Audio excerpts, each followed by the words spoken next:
இந்த சேனலோட 90,000 people serious investors travel பண்ணிக்கிட்டே இருக்கீங்க. எல்லா வீடியோவும் பார்க்குறீங்க. உங்களுக்கு எத்தனையோ கேள்விகள் வரும்.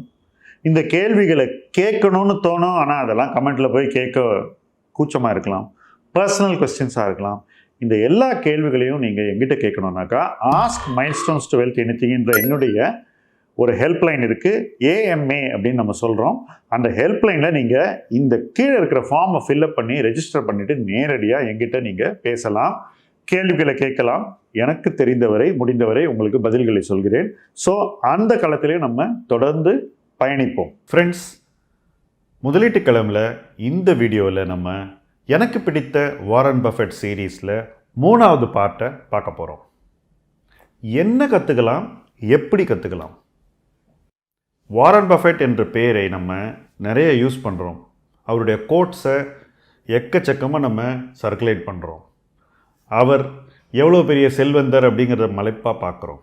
ஆனால் இதுக்கெல்லாம் பின்னாடி அவர் என்ன செஞ்சார், எப்படி செஞ்சார், இந்த 2 விஷயங்கள் தான் என்னை பொறுத்த வரைக்கும் ஒரு இன்வெஸ்டராக எனக்கு சுவாரஸ்யமானவை, முக்கியமானவை. ஒவ்வொரு காலகட்டத்திலையும் மற்ற இன்வெஸ்டர்ஸ் எப்படி ஒரு கிரைசிஸை ஹேண்டில் பண்ணியிருக்காங்க அப்படிங்கிறத தெரிஞ்சுக்கிறது நாம் அடுத்த கிரைசிஸை ஹேண்டில் பண்ணுறதுக்கு நமக்கு பெரிதும் உதவும். அனுபவங்கள் பாடங்களாக நமக்கு அமையும். அந்த அனுபவங்களை எப்படி நம்ம உள்வாங்கிக்கிறோம் அப்படிங்கிறது ரொம்ப முக்கியம். கடந்த கால அனுபவங்கள் மட்டும் பாடங்கள் கற்பிப்பவை இல்லை.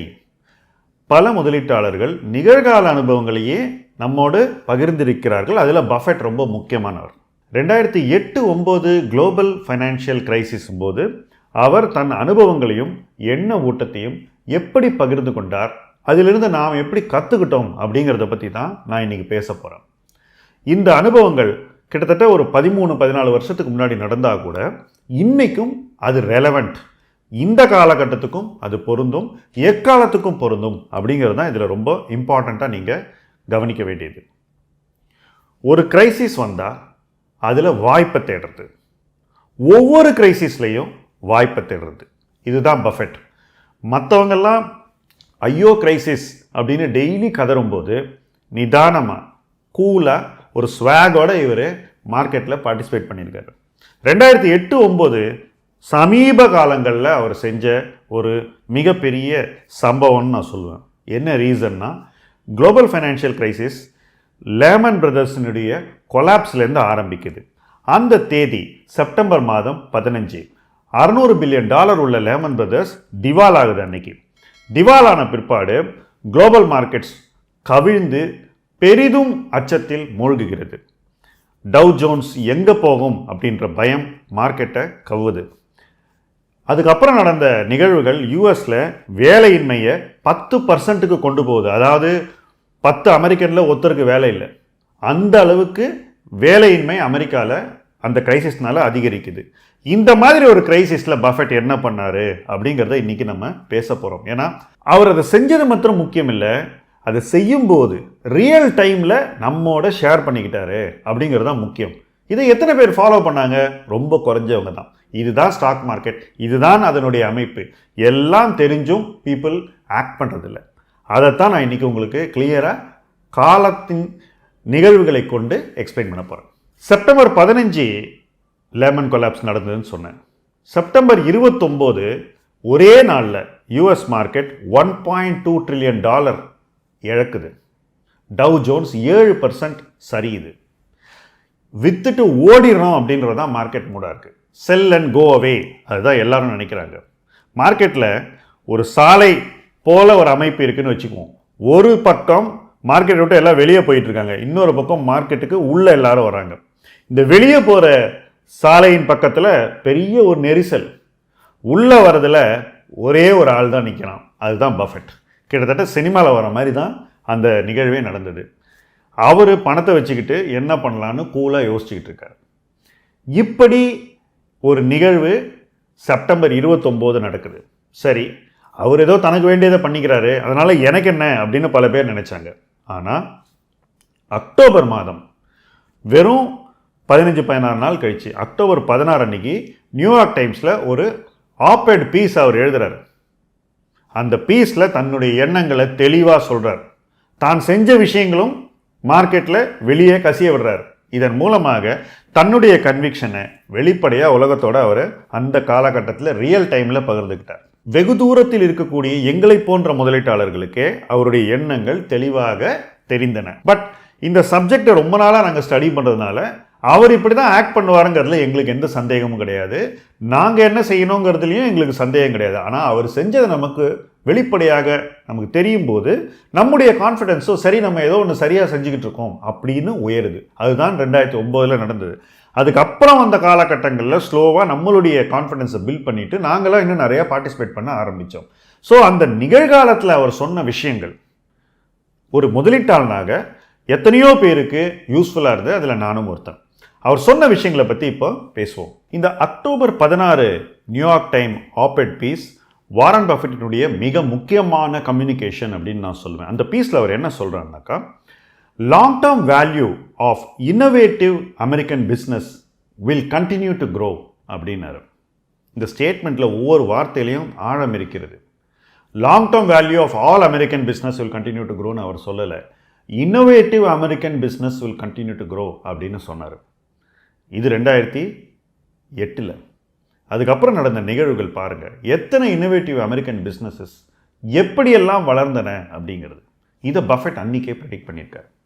இந்த குவாலிட்டி தான் அவர் ஃபிலிப் ஃபிஷர்கிட்டேருந்து எடுத்துக்கிட்ட குவாலிட்டி அப்படின்னு நான் நினைக்கிறேன். ஏன்னா ஃபிலிப் ஃபிஷரும் இதே மாதிரி இன்னோவேட்டிவ் பிஸ்னஸஸில் பெட் பண்ணணும், டெக்னாலஜிக்கல் இன்வென்ஷன்ஸை நம்ம முக்கியப்படுத்தணும், அதில் நம்ம நிறையா இன்வெஸ்ட் பண்ணணும், அதை இன்னும் பெட்டராக புரிஞ்சுக்கணும் அப்படின்னு சொன்னார். இந்த லெட்டரை எழுதுகிற காலகட்டத்தில் கூட இன்னோவேட்டிவ் பிஸ்னஸில் பஃபெட் இன்வெஸ்ட் பண்ணதாக நமக்கு தெரியலை. ஆனால் தெளிவாக அவர் சொல்கிறாரு, innovative American businesses will continue to grow அப்படின்னு. அப்போது அவருடைய மன ஓட்டம் அந்த டைரக்ஷனில் போகுது அப்படிங்கிறத 2008 அவர் நமக்கு கிளியராக கோடிட்டு காட்டுறார். அதுக்கு 10 வருஷம் கழித்து அவர் ஆப்பிள் ஷேரை வாங்குறார். ஆனால் பஃபெட் இன்னோவேட்டிவ் பிஸ்னஸே வாங்கலை அப்படின்னு சொல்ல முடியாது. நிறைய இன்னோவேட்டிவ் பிஸ்னஸையும் அவர் வாங்கியிருக்காரு. டெக்னாலஜிக்கலி இன்னோவேட்டிவ் பிஸ்னஸை அவர் அதிகம் தேடி போகவில்லை அப்படிங்கிறது தான் உண்மை. ஆனால் வரும் காலங்களில் இந்த டெக்னாலஜிக்கலி இன்னோவேட்டிவ் பிஸ்னஸஸ் மிகப்பெரிய மோட்ஸை பில்ட் பண்ணும்போது பஃபெட் கூட அதை நோக்கி போவார் என்பதில் எனக்கு துளியும் ஐயமில்லை. ஏன்னா அவருக்கு தேவை ஒரு strong market position, strong growth potential and good management. இது இருந்தால் டெக்னாலஜிக்கல் பிஸ்னஸும் அவருக்கு அட்ராக்டிவாக இருக்கும். அதுதான் அவருடைய ஆப்பிள் முதலீடு தெளிவாக நமக்கு கோடிட்டு காட்டுகிறது. அதே சந்தர்ப்பத்தில் அவர் ஒரு வார்னிங்கையும் கொடுக்குறாரு. என்னென்னா, அதிக கடன் உள்ள பிஸ்னஸ்லையும் பெரிய ஒரு காம்படிட்டிவ் பொசிஷன் இல்லாத கம்பெனிஸ்லையும் இன்வெஸ்ட் பண்ணக்கூடாது. Week competitive position and high leverage, இந்த 2 டைப் ஆஃப் கம்பெனிஸில் இன்வெஸ்ட் பண்ணாதீங்க அப்படின்னு சொல்கிறாரு. ஹை லெவரேஜ் உள்ள கம்பெனினா அதிக கடன் சுமை உள்ள நிறுவனங்கள். ஏன்னா கடன் சுமை அதிகமாக இருந்தால் அந்த நிறுவனத்தினால வேகமாக ஓட முடியாது. அந்த கடனின் தாக்கம் அந்த நிறுவனத்தை ஸ்லோ பண்ணிடும் அப்படிங்கிறது தான் அவருக்கு அன்னைக்கு தோன்றிய ஒரு clear opinion. Week competitive position உள்ள கம்பெனியை ஸ்ட்ராங்கர் காம்படிட்டிவ் பொசிஷன் உள்ள கம்பெனியை அழிச்சிருங்கிறதும் அவருடைய 2வது பொசிஷன். இந்த 2ம் அவர் தெளிவாக அன்னைக்கே வார்ன் பண்ணுறாரு. ஸோ ஒரு பக்கம் பாசிட்டிவாக இருக்கார், இன்னொரு பக்கம் காஷனையும் நமக்கு அந்த நியூயார்க் டைம்ஸ் ஆப்-எட்ல டெலிவர் பண்ணார். ஆனால் டவுன் டவுனில் இன்வெஸ்ட் பண்ணுறது, வாங்கிறது அப்படிங்கிறதுல அவருக்கு மாற்று கருத்தே கிடையாது. A down down is an opportunity to buy தெளிவாக சொல்கிறாரு. அது மட்டும் இல்லை, strong companies at a low price வாங்கணும் அப்படிங்கிறது அவருடைய மந்திரமாக இருக்கிறது. ஸோ நம்ம ஆளுங்களாம் என்ன பண்ணுறாங்க, ஆல் டைம் ஹைலேருந்து 10% இறங்கினா இந்த கம்பெனி சீப் ஆகிடுச்சு அப்படின்னு நினைக்கிறாங்க. அவர் அப்படி சொல்லலை. Strong company at a low price, அதுதான் அவருடைய ஃபார்முலாவாக இருக்கிறது. அந்த லோ ப்ரைஸ் என்பது கிட்டத்தட்ட ஒரு மல்டி இயர் லோவாக கூட இருக்கலாம், அல்லது நல்ல வளர்ச்சி இருக்கும்போது கூட மார்க்கெட் அந்த பங்குகளை அச்சத்தின் காரணமாக விற்று கொண்டிருக்கலாம். இந்த 2 ஃபேக்டர் இருந்தால் தான் அவருக்கு அந்த டவுன் டவுனில் வாங்கணும் அப்படின்னு தெளிவாக அந்த லெட்டரில் அவர் சொல்கிறாரு. ஸோ எதை வாங்கலாம், எந்த இடத்துல வளர்ச்சி நல்லா இருக்கும், எதை செய்யக்கூடாது, 3 விஷயங்களையும் இந்த லெட்டரில் அவர் சொல்லியிருக்காரு. சுருக்கமாக சொல்லணும்னா, பேட் நியூஸ் ஒரு முதலீட்டாளனுக்கு நண்பன் அப்படின்னு சொல்கிறாரு. ஸோ எப்பெல்லாம் மார்க்கெட் வைடாக ஒரு பேட் நியூஸும் அச்சம் வருதோ நமக்கு வேண்டிய கம்பெனிஸ் சீப்பாக கிடைக்கும். ஸோ அந்த பேட் நியூஸை உங்களோட நண்பனாக நீங்கள் பார்க்க வேண்டும். அது மட்டும் இல்லை, உங்களை அமெரிக்காவோட பெஸ்ட் கம்பெனிஸை வாங்கிறதுக்கு அந்த பேட் நியூஸ் தான் உதவும் அப்படின்னு கிளியராக சொல்கிறாரு. அது இருந்தால் தான் நீங்கள் அந்த கம்பெனிஸை ஒரு மார்க் டவுன் விலையில், குறைந்த விலையில் வாங்கி அதில் நீங்கள் பார்ட்டிசிபேட் பண்ண முடியும் அப்படிங்கிறத தெளிவாக சொல்கிறார். ஸோ இந்த டவுன் டவுனில் என்ன வாய்ப்பு இருக்குன்றத பஃபெட் அந்த லெட்டரில் கிளியராக சொல்கிறாரு. இது எக்காலத்துக்கும் பொருந்தக்கூடிய ஒரு விஷயம். அடுத்தது பயத்தை பற்றி ரொம்ப இன்ட்ரெஸ்டிங்காக ஒரு அப்சர்வேஷன் சொல்கிறாரு. Fear in the most sound companies does not make sense அப்படிங்கிறாரு. மிகச்சிறந்த நிறுவனங்களில் பயப்படுறதுல அர்த்தம் இல்லை அப்படின்னு அன்னைக்கு சொல்கிறார். உதாரணத்துக்கு அவருக்கு அதிக நம்பிக்கை உள்ள நிறுவனங்களில் அவர் பயப்படவே இல்லை என்பதை நாம் புரிந்து கொள்ள வேண்டும். பெரிய பொசிஷன்ஸை அதுக்கப்புறம் பில்ட் பண்ணாரு அப்படிங்கிறதையும் நம்ம புரிஞ்சுக்கணும். அதுக்கு ஒரு மிகச்சிறந்த சான்று கோல்ட்மேன் சாக்ஸ். ஒரு பக்கம் லேமன் பிரதர்ஸ் கொலாப்ஸ் ஆகுது, இன்னொரு பக்கம் இவர் கோல்ட்மேன் சாக்ஸில் பெரிய இன்வெஸ்ட்மெண்ட் பண்ணுறாரு. மார்க்கெட்டில் ஃபைனான்ஷியல்ஸை பற்றி இருந்த பயத்தை பற்றி அவர் கவலையே படலை. ஆனால் புதுசாக ப்ராஃபிட் ரெக்கார்டை இந்த கம்பெனிஸ் பண்ணுறதுக்கு ரொம்ப நாள் ஆகும், 5, 10, 20 வருஷம் கூட ஆகலாம். அதுக்கு நம்ம பொறுமையாக காத்திருக்கணும் அப்படின்னு சொல்கிறார். ஸோ என்ட்ரிக்கு காத்திருக்காதீங்க. வேல்யூ கம்மியாக இருந்தால் நீங்கள் என்ட்ரு பண்ணிவிடுங்க, இன்வெஸ்ட் பண்ணிவிடுங்க அப்படின்னு தெளிவாக சொல்கிறாரு. ஸோ ஒரு கிரைசிஸ் இருந்தால், அச்சம் அதிகமாக இருந்தால் உங்கள் முதலீடை முடிச்சுக்கோங்க, அல்லது அட்லீஸ்ட் துவங்கி ஓரளவுக்கு அதை வளர்த்துக்குங்க அப்படின்னு சொல்கிறார். அதே சந்தர்ப்பத்தில் ரிசல்ட்டை உடனே எதிர்பார்க்காதீங்க அப்படின்னு தெளிவாக சொல்கிறார். ஏன்னா நிறுவன லாபம் ஒரு மிகச்சிறந்த இடத்துக்கு போவதற்கு ரொம்ப நாள் ஆகும் அப்படின்னு அந்த எக்ஸ்பெக்டேஷனையும் அவர் 2008 செட் பண்ணுறார். 10 வருஷம் கடந்த பிறகு அவர் சொன்னது என்ன ஆச்சு அப்படிங்கிறத பற்றி இப்போ பார்ப்போம். 2008 லேமன் கொலாப்ஸ் ஆகுது. 2018 அந்த கொலாப்ஸில் விழுந்த வேல்யூலேருந்து S&P 500 130% உயர்ந்திருக்கிறது. அதாவது $100 இருந்த S&P 500 230 ஆகுது. ஆனால் அதே காலகட்டத்தில் 2 கம்பெனிஸ்க்கு என்ன ஆச்சுன்னு நான் சொல்கிறேன். அமேசான் அண்ட் ஆப்பிள், இந்த 2 கம்பெனிஸ் $1000 இன்வெஸ்ட் பண்ணியிருந்தீங்கன்னா 10 வருஷம் கழித்து 9222 ருபீஸ் உங்களுக்கு கிடைக்கும். 9.2 மடங்கு அதிகரித்திருக்கின்றன. So passive investing, index investing, இப்படி தொடர்ந்து பேசுபவர்கள் இந்த கான்ட்ராஸ்டை நீங்கள் உங்கள் மைண்டில் வச்சுக்கோங்க. எதுவுமே செய்ய தெரியாதவன், உழைக்க தெரியாதவன், சோம்பேறி, அவனுக்கு தான் அது பாசிவ் இன்வெஸ்டிங். அந்த ரிட்டர்ன் தான் அது கொடுக்கும். அதே சந்தர்ப்பத்தில் அதே S&P 500 இருக்கக்கூடிய மோஸ்ட் இம்பார்ட்டன்ட் கம்பெனிஸை வாங்கியிருந்தீங்கன்னாக்கா 9 மடங்கு ரிட்டர்ன் கிடைக்குது. ஸோ இதுதான் நீங்கள் இந்த காலகட்டத்தில் முக்கியமாக கவனிக்க வேண்டிய ஒரு ஆஸ்பெக்ட். ஸோ பஃபெட் அதை தெளிவாக சொல்லியே நமக்கு கோடிட்டே காட்டினார். என்ன சொன்னார்? Companies which are innovative and which have that ability to create new things will definitely do well. அந்த ஸ்டேட்மெண்ட் க்ளீனாக அந்த 10 வருஷத்தை நமக்கு ப்ரூவ் ஆகியே காட்டியிருக்கு. அந்த மாதிரி ஒரு ப்ரொஃபவுண்ட் ஸ்டேட்மெண்ட்டை அவர் ஒரு நியூயார்க் டைம்ஸ் ஆர்டிக்கலில் எழுதினார் அப்படிங்கிறது ரொம்ப ரொம்ப முக்கியம். அதுவும் கிராஷ் முடிஞ்சு 16 நாளில் அதை எழுதியிருக்காரு. அப்போது ஏதோ அவர் மைண்டுக்குள்ளே ஒரு விஷயத்தை வச்சுட்டு தான் மட்டும் செஞ்சார் அப்படிங்கிறது இல்லை. எல்லாருக்கும் தெரிகிற மாதிரி ஓப்பனாக டிரான்ஸ்பரண்ட்டாக சொல்லியும் இருக்கிறார். அதுக்கு இந்த கான்ட்ராஸ்ட் ஒரு சூப்பர் எக்ஸாம்பிள் அப்படின்னு நான் நினைக்கிறேன். தன்னுடைய கருத்தை தெளிவாக மற்றவர்களுக்கு சொன்ன பஃபெட் கூட அந்த இன்வெஸ்ட்மெண்ட் ஆக்ஷன்ஸ், அதாவது அவர் ரொம்ப கன்விக்ஷனோட வாங்கின கம்பெனிஸில் கூட ஒரு 4-5 மாதத்துக்கு ரொம்பவே கஷ்டத்தை தான் அனுபவிச்சார்னு சொல்லணும். ஏன்னா மார்க்கெட் அதுக்கப்புறமும் இன்னும் கீழே போச்சு 2009 வரைக்கும். ஸோ உங்களுக்கு கன்விக்ஷன் வந்து நீங்கள் தேவையான முதலீட்டு முடிவுகளை எடுத்து அந்த முடிவுகளை இம்ப்ளிமெண்ட் பண்ணி இதெல்லாம் நல்லதுன்னு செஞ்ச பிறகு கூட இன்னும் கூட மார்க்கெட் உங்களை சோதிக்கும். அதுக்கு 2008 மட்டுமல்ல, எல்லா காலகட்டமும் ஒரு உதாரணம். அதுதான் சான்று. ஸோ உங்கள் கன்விக்ஷனை நீங்கள் வளர்த்துறதுக்கு, உங்களுடைய மைண்டில் நீங்கள் முடிவுகளை எடுக்கிறதுக்கு நீங்கள் அதிக அவகாசம் எடுத்துக்கொள்ளக்கூடாது.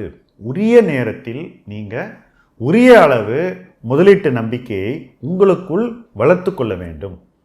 அதை பொதுவெளியில் நீங்கள் சொல்ல தயங்க வேண்டியது இல்லை. இதுதான் பஃபெட் நமக்கு இந்த கடினமான 2008-09 கிரைசிஸில் சொல்லிக் கொடுத்த மிகச்சிறந்த பாடம். நான் வாங்கிட்டு கூட ரொம்ப நாள் கஷ்டப்பட்டேன். ஒரு 4-5 மாதம் மார்க்கெட் கீழே போயிட்டே இருந்தது. ஆனால் தொடர்ந்து நான் பங்குகளை வாங்கினேன். எனக்கே மார்க்கெட் இன்னும் எவ்வளவு காலம் இப்படி இருக்கும்னு தெரியலை அப்படின்னு பஃபெட் சொல்கிறாரு. மார்க்கெட்ஸ் ஜென்ரலாக ரேஷ்னலாக இருக்கும், ஆனால் சில நேரங்களில் அது ரொம்ப கிரேசி திங்ஸை பண்ணும் அப்படின்னு சொல்கிறாரு. இதை அவர் செப்டம்பர் 18, 2018 ஷேர் ஹோல்டர் மீட்டிங்கில் லெட்டரில் சொல்கிறாரு. ஸோ தன்னுடைய அனுபவத்தில் கூட கன்விக்ஷன் எவ்வளவுதான் ஸ்ட்ராங்காக இருந்தாலும் சோதனைகள் அதுக்கு அப்புறமும் நீடிக்கும் என்பது பஃபெட்டின் உறுதியான அறிவுரை. ஆனாலும் எப்போ நம்ம அதிக கன்விக்ஷனோட இன்வெஸ்ட் பண்ணோம், எப்போ அந்த கன்விக்ஷன் நமக்கு ஒரு பெரிய டிரைவிங் ஃபோர்ஸாக இருக்கணுங்கிறதுல பஃபெட் ரொம்ப தெளிவாக இருக்கிறார். when do people get interested in something? Invest பண்ணணுங்கிற ஐடியா பெருவாரியான மக்களுக்கு எப்படி வருது, எல்லாருக்கும் எப்போ இந்த இன்ட்ரெஸ்ட் வருதுன்னா, எல்லாமே ஏறிக்கிட்டு இருக்கு அண்ட் அவங்களுக்கு அதில் பார்ட்டிசிபேஷன் இல்லை, எப்படியாவது நம்மளும் இந்த ஏறுற வண்டியில் பயணிக்கணும் அப்படின்ற ஆர்வம் வரும்போது தான் எல்லாருக்கும் இன்ட்ரெஸ்ட் வருது. ஆனால் அது சரியல்ல என்பது பஃபெட்டினுடைய தெளிவான வாதம். ஏன்னா பக்கத்து வீட்டுக்காரன் என்னை விட அவன் அறிவாளி இல்லை, ஆனால் அவன் நிறைய பணம் சம்பாதிக்கிறான், அப்போ நான் அவனோட கெட்டிக்காரன் அதே விஷயத்தை பண்ணி அவனோட அதிக பணம் சம்பாதித்து கொடுக்கிறேன்ற அந்த எண்ண ஓட்டம் தான் இந்த தாட் ப்ராசஸ்லேருந்து உதிக்கும். ஒரு அசட் கிளாஸ் ஏறுது அதனால் அதில் பார்ட்டிசிபேட் பண்ணுறேன் அப்படின்னு நான் இதில் பார்ட்டிசிபேட் பண்ணாமல் விட்டு போயிடக்கூடாது அப்படின்னு நினச்சி இன்வெஸ்ட் பண்ணி யாருமே ஜெயிச்சதில்லை. அதுக்கு ரீசெண்ட் பிட்காயின் கிராஷ் மிகச்சிறந்த உதாரணம். ஒவ்வொரு தீம்லேயும் முதலீட்டாளர்கள் பணத்தை இழந்ததற்கு இதுதான் அடிப்படை காரணம். ஏன்னா மற்றவங்களுக்கு ஒரு விஷயம் நடக்குது, எனக்கு இது புரியலைனாலும் நான் இதை செய்யணும் அப்படின்ற ஆர்வத்தில் தான் இழப்பின் ஆரம்ப கட்டமே விதைக்கப்படுகிறது. கிட்டத்தட்ட இந்த மாதிரி முதலீடுகள் எல்லாமே சதுரங்க வேட்டை படம் மாதிரி தான் முடியும். ஏன்னா புரியாத, நமக்கு நம்பிக்கை இல்லாத ஒரு விஷயத்தை எப்படியாவது பணம் சம்பாதிக்கணுன்ற ஒரே நோக்கத்தோடையும் மற்றவர்களோடு போட்டி போடணுன்ற ஒரே நோக்கத்தோடையும் செய்யும்போது நமக்கு இழப்பு என்பது உறுதியாக ஏற்படுகிறது. ஒவ்வொரு மார்க்கெட் சைக்கிளையும் நான் இதை தொடர்ந்து பார்த்து வருகிறேன். இதை ஒரு இன்வெஸ்டர் தன் வாழ்க்கையில் நடக்காமல் பார்த்து கொள்ள வேண்டும் என்பது பஃபெட்டின் தெளிவான அறிவுரை. அப்போ இன்வெஸ்டர் என்ன பண்ணணும்? 1, mob fears and mob enthusiasm, இது ரெண்டையும் தவிர்க்கணும் அப்படிங்கிறாங்க. ஒரு கூட்டத்தில் ஏற்படக்கூடிய அச்சத்தையும் கூட்டமாக ஏற்படக்கூடிய உற்சாகத்தையும் நம்ம தவிர்த்து விட வேண்டும். எல்லாரும் ஒரே விஷயத்தை பார்த்து பயப்படும் போது நம்ம பயப்படக்கூடாது, எல்லாரும் ஒரே விஷயத்து பின்னாடி போகும்போது நாம் அது பின்னாடி போகக்கூடாது. இது ரெண்டு தவிர்த்தாலே ஒரு முதலீட்டாளன் ஒரு நல்ல இடத்தில் எல்லா காலகட்டங்களையும் இருப்பான் என்பது அவருடைய அறிவுரை. அடுத்தது, ஒரு சில சிம்பிள் ஃபண்டமெண்டல்ஸில் நீங்கள் ஃபோக்கஸ் பண்ணுங்கள். ரொம்ப காம்ப்ளிகேட்டடாக விஷயங்கள்லாம் யோசிக்காதீங்க. எப்போவுமே ஒரு குறுகிய காலகட்டத்துக்கு உங்களுக்கு ஐடியா இல்லாட்டி கூட சும்மா இருங்க. எனக்கு ஐடியா இல்லை, I am looking unimaginative to others, ரொம்ப போரிங்காக நான் தெரிகிறேன், அதனால் எதையோ ஒன்று தேடி பிடிக்கிறேன்னு ஏதாவது ஒரு ஐடியாவை பிடிச்சி அதை நீங்கள் உங்களுக்கு ஒரு பங்கம் ஏற்படக்கூடிய ஒரு விதத்தில் அமைத்து கொள்ளாதீர்கள். அடுத்தது, சில காலகட்டங்களில் நீங்கள் ஃபூலிஷாக தெரிஞ்சால் கூட பரவாயில்ல, be willing to look foolish for short periods of time, அது அத்தியாவசியம் என்று பஃபெட் சொல்கிறார். அதாவது எல்லாரும் செய்கிறது நீங்கள் செய்யாதீங்க, உங்களுக்கு கன்விக்ஷன் இல்லைன்னா ஒரு விஷயத்தை செய்யாதீங்க, உங்களுக்கு புரியலைன்னா அதை தவிர்த்துருங்க. சில நேரங்களில் நீங்கள் எதுவும் செய்யாதனால நீங்கள் மற்றவர்களுக்கு ஃபூலிஷாக தெரிஞ்சால் கூட பரவாயில்ல, உங்களுக்கு கற்பனை இல்லை, உங்களுக்கு இன்டெலிஜென்ஸை எப்படி இன்னும் ஸ்ட்ரெச் பண்ணணும்னு தெரியலன்னு மற்றவங்க நினச்சா கூட நீங்கள் சிம்பிள் ஃபண்டமெண்டல் அப்ரோச்சில் இருந்து தள்ளி போகாதீர்கள் அப்படிங்கிறது தான் பஃபெட் சொன்ன அறிவுரைகள். இதை சொன்ன வருஷம் 2008, இதை சொன்ன காலகட்டம் லேமன் கிராஷ் முடிஞ்சு கிட்டத்தட்ட 2 வாரங்கள் கழித்து அக்டோபர் 16, 2008 அவர் நியூயார்க் டைம்ஸ் ஆர்டிக்கல்லையே இதையெல்லாம் விளக்கி இருக்கிறார். இன்றைக்கும் இது எல்லாமே பொருந்துகிறது என்பதுதான் வியப்பான ஒரு விஷயம். எல்லா காலகட்டங்களிலும் எல்லா மார்க்கெட் கான்டெக்ட்லையும் சிம்பிள் ட்ரூத்ஸ் அப்ளை ஆகும், மாறவே மாறாது. மாறாத இந்த உண்மைகளை பின்பற்றி நம்முடைய முதலீட்டு பயணத்தை நாம் தொடர்வோம். நீங்களும் எங்களோடு இதில் வர வேண்டும் என்பதே எங்களுடைய விருப்பம். முதலீட்டு களம் உங்கள் களம். நன்றி.